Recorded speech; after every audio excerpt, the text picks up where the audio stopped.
नमस्कार साथियों, आज के एक नई वीडियो में आप सभी का स्वागत है। आज हम लोग सेमेस्टर 5 के कुछ महत्वपूर्ण प्रश्न देखने वाले हैं। तो चलिए बिना देर किए आज के इस वीडियो को स्टार्ट करते हैं। प्रश्न संख्या 7 है कि जहांगीर के चरित्र और व्यक्तित्व का आलोचनात्मक मूल्यांकन कीजिए। इससे पहले हमने 6 प्रश्न बता दिया है। आपने अगर अभी तक नहीं देखा है तो प्लेलिस्ट में जाके आप देख सकते हो। इसमें आपको पूछा गया है कि जहांगीर के चरित्र और व्यक्तिगत गुण के बारे में बताएं। जहांगीर का चरित्र किस प्रकार से था या उनकी व्यक्तिगत व्यवहार किस प्रकार से था, इसके बारे में आपको बताना है। सबसे पहले आंसर देना है परिचय। जहांगीर के बचपन का नाम सलीम था। इनका जन्म 30 अगस्त 1569 ईस्वी में हिंदू माँ से हुआ था। उनकी माँ अजमेर के राजा भारमल की पुत्री थी। यह माना जाता है कि फतेहपुर सीकरी के शेख सलीम चिश्ती के आशीर्वाद से जहांगीर का जन्म होता है, जिसके कारण ही अकबर ने जहांगीर का नाम सलीम रखा था। बाद में जहांगीर का उपाधि दिया गया। जहांगीर के बचपन की नाम सलीम था। इनका जन्म कब हुआ था? तो 30 अगस्त 1569 ईस्वी में एक हिंदू माँ से हुआ था। हिंदू माँ कौन थी इनकी? तो अकबर ने अजमेर के राजा था भारमल, उनकी पुत्री से विवाह किया था। अकबर के उसी हिंदू पत्नी से जहांगीर का जन्म हुआ था, जिसे जोधाबाई के नाम से जाना जाता है। इसमें यह माना जाता है कि जब जहांगीर का जन्म नहीं हुआ था, उससे पहले अकबर ने फतेहपुर सीकरी में शेख सलीम चिश्ती के दरगाह में जहांगीर को मांगा था। शेख सलीम चिश्ती के आशीर्वाद से जहांगीर का जन्म होता है, ऐसा माना जाता है। जिसके कारण जहांगीर का नाम क्या रख दिया गया? तो सलीम रख दिया गया था। बाद में इनको जहांगीर का उपाधि दिया गया। उसके बाद हम लोग जानते हैं कि जहांगीर का चरित्र किस प्रकार से था। जहांगीर के चरित्र और व्यक्तिगत के बारे में सभी इतिहासकार अलग अलग विचारधारा दिया है। कुछ इतिहासकारों ने जहांगीर को न्यायप्रिय, साहित्य प्रिय और कला प्रेमी के रूप में बताया है, तो कुछ इतिहासकारों ने उसे क्रूर और मदिरा सेवन करने वाला व्यक्ति कहा है। जहांगीर के चरित्र और व्यक्तिगत विचार की बात करें तो कुछ इतिहासकारों का मानना है कि जहांगीर का चरित्र या विचारधारा बेहतर था, तो कुछ इतिहासकार का मानना है कि जहांगीर न्यायप्रिय व्यक्ति था, साहित्य प्रेमी था और कला के क्षेत्रों में काफ़ी दिलचस्पी रखता था। कुछ इतिहासकारों का यह भी मानना है कि जहांगीर एक क्रूर और मदिरा सेवन करने वाला व्यक्ति था, जो हमेशा मदिरा का सेवन करता था और लोगों पर अत्याचार करते रहता था। उसके बाद इसमें फर्स्ट पॉइंट बनाना है साहित्य प्रेमी। जहांगीर को साहित्य प्रेमी भी कहा गया है। यह खुद एक कवि था। उसे फारसी का अच्छा ज्ञान था। इन्हें हिंदी भाषा में भी काफ़ी लगाव था, जिसके कारण अपने दरबार में हिंदी के कवि को भी प्रोत्साहन दिया था। इन्होंने अपना जीवन चरित्र लिखा है, जिस पुस्तक का नाम तुजुके जहांगीरी है। जहांगीर के बारे में कहा जाता है कि जहांगीर साहित्य प्रेमी था। यह खुद एक कवि था, जिसके कारण इन्होंने साहित्य के क्षेत्रों में काफ़ी दिलचस्पी दिखाया। इनके बारे में यह जानकारी मिलता है कि इन्हें फारसी का अच्छा ज्ञान था।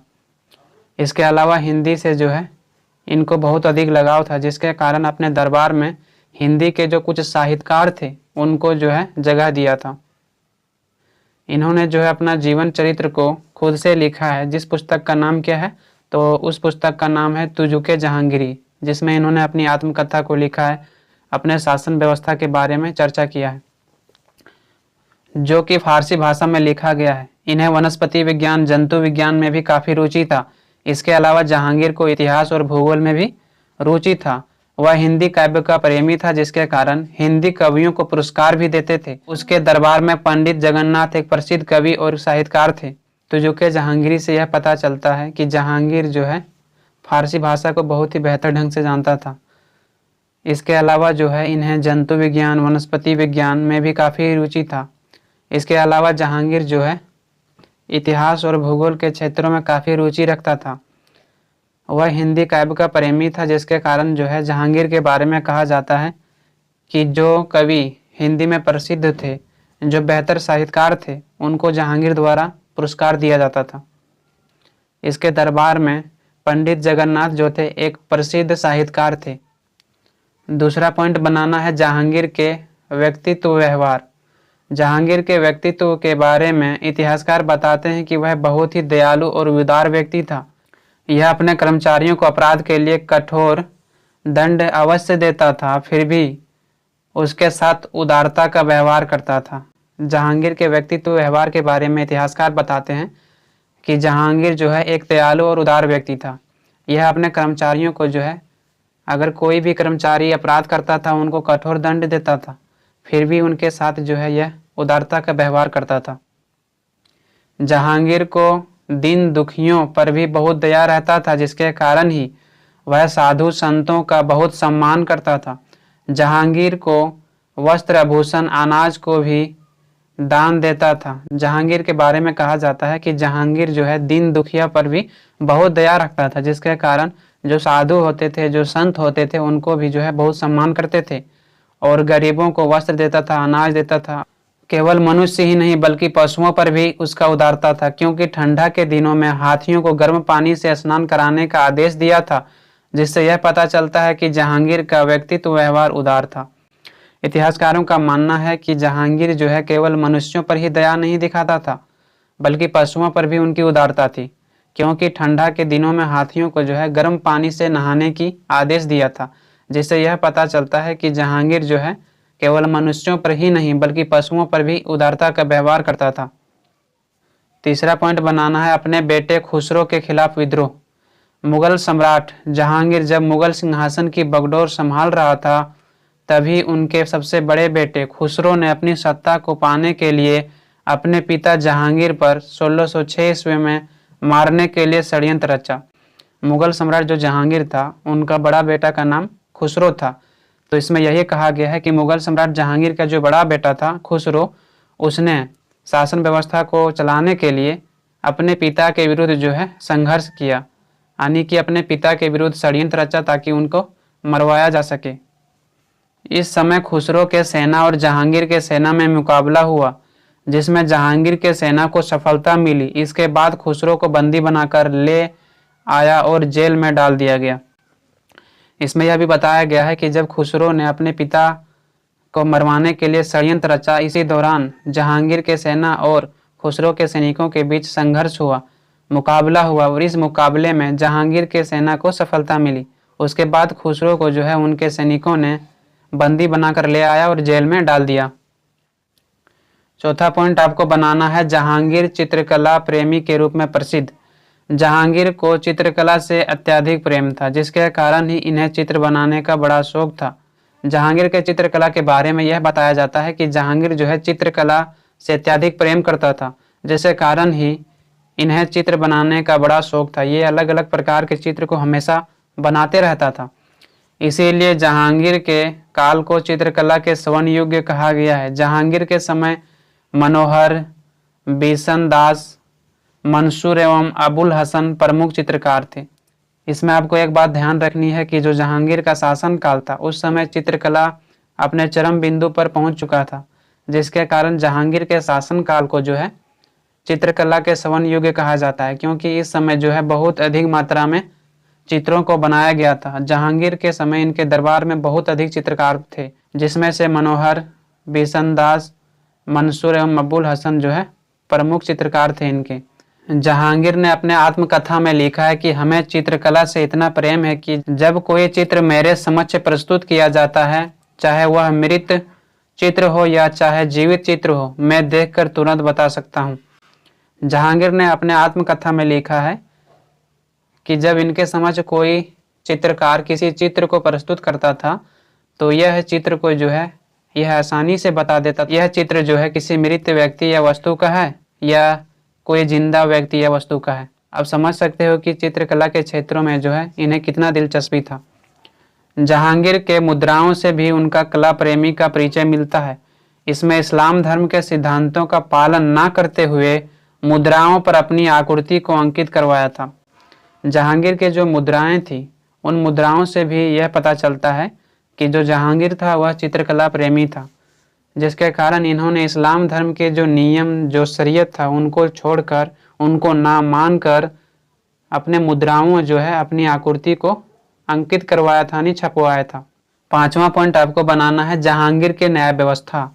जहांगीर की न्याय व्यवस्था बहुत ही कठोर मानी जाती है। यही कारण है कि उनके पुत्र खुसरो द्वारा अपने पिता के विरुद्ध बगावत करने पर जहांगीर ने उनके आंख को फोड़वा दिया था। यह एक कुशल और आदर्श शासक के रूप में अपने साम्राज्य में शासन काल के दौरान न्याय व्यवस्था पर अत्यधिक ध्यान दिया था। जहांगीर के न्याय व्यवस्था के बारे में विद्वान यह बताते हैं कि इनकी जो न्यायिक व्यवस्था था अत्यंत कठोर था, जिसके कारण यह माना जाता है कि जब इनके पुत्र खुसरो ने अपने पिता के विरुद्ध बगावत किया या अपने पिता को मरवाने के लिए षड्यंत्र रचा, उसके बाद जहांगीर ने उनको जो है जेल में डाल दिया। उसके बाद उनके आंख को भी फोड़वा दिया था। इन्होंने अपने शासन काल के दौरान जो है न्याय के क्षेत्रों में बहुत अधिक ध्यान दिया था। जहांगीर के न्याय व्यवस्था के बारे में कहा जाता है कि इन्होंने लोगों को न्याय देने के लिए सोने की जंजीर लगाई थी, जिसे जहांगीर घंटा कहा जाता था। इस घंटे की जंजीर 240 किलोग्राम सोने से बनी थी। घंटे में 60 घंटियां लगी थी। कोई भी व्यक्ति इसे बजा सकता था और जहांगीर खुद न्याय करने पहुंचते थे। जहांगीर के न्याय व्यवस्था के बारे में कहा जाता है कि इनकी न्याय व्यवस्था अत्यंत कठोर थी। जहांगीर के न्याय व्यवस्था के बारे में कहा जाता है कि इन्होंने लोगों को न्याय देने के लिए जो है सोने की एक जंजीर लगाई थी, जिसके कारण यह न्यायिक क्षेत्रों में काफ़ी प्रसिद्ध हुआ, जिसे जहांगीर का जो है न्यायिक घंटा कहा जाता था। इस घंटे की जो जंजीर होती थी वो 240 किलोग्राम का होता था, है ना, जिसमें 60 घंटियां लगी हुई थी। कितनी? 60 घंटियां। कोई भी व्यक्ति को जब न्याय चाहिए होता था तो उस जंजीर को खींच देता था। न्यायिक घंटे की वजह से जहांगीर ने अपने न्याय के लिए इतिहास में स्थान बनाया। जहांगीर ने मंगलवार का दिन जनता की शिकायतें सुनने के लिए तय किया था। जहांगीर लोगों के कष्ट और मामलों को खुद सुनता था और उनकी समस्याओं को हल करने का पूरा प्रयास करता था। जहांगीर के न्यायिक व्यवस्था के बारे में यह कहा जाता है कि उन्होंने न्याय व्यवस्था के लिए जो सोने की जंजीर लगवाई थी या घंटे लगवाई थी, उसी कारण से उन्हें इतिहास में न्यायिक रूप से सबसे बेहतर शासक माना जाता है कि इनकी न्याय व्यवस्था बहुत ही कठोर थी। जहांगीर के बारे में कहा जाता है कि जहांगीर जो है मंगलवार के दिन शिकायतों को सुनता था, जिसके बाद उस मामलों को सुनने के बाद जो दोषी होता था उन्हें कठोर दंड देता था और जो व्यक्ति न्यायिक होता था उसको जो है न्याय मिलता था। जहांगीर द्वारा इस प्रकार से न्यायिक क्षेत्रों में महत्वपूर्ण सुधार किया था।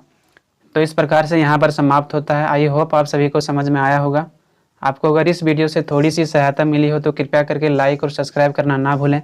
आपकी एक लाइक और सब्सक्राइब मुझे नेक्स्ट वीडियो बनाने के लिए मोटिवेट करता है। तो आज के लिए इतना ही। आप लोगों से बहुत जल्द मिलते हैं नेक्स्ट वीडियो में। धन्यवाद।